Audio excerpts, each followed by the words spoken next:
Has been paralyzed after heavy rain swept away a diversion bridge at Motorists along the Kitale-Kapingiri-Lodwar Road in West Pokot. Now, travelers have been left stranded for hours, facing mounting frustration and shortages as the highway remains cut off. Now, this is not the first time. Just last week, the same stretch was submerged, paralyzing transport. Motorists are now urging the government to provide lasting solutions to the recurring crisis that continues to disrupt livelihoods and trade in the region.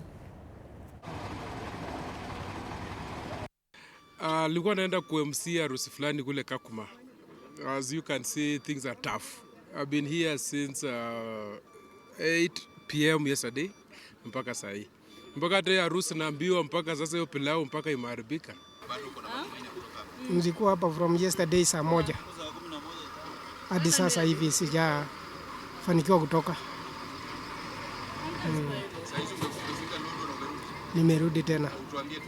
Sasa ningekuwa nimefika Lodwar na sasa ningekuwa hata nimerudi niko hata Eldoret huko. Just nimetoka Mombasa but nilikuwa referral Eldoret hospital referral. Nimekuwa nimeadmitted from April December, so I was going to join my family. I've been there from on 19 December. Tumefika hapa kutoka saa 6 usiku mpaka sasa hivi.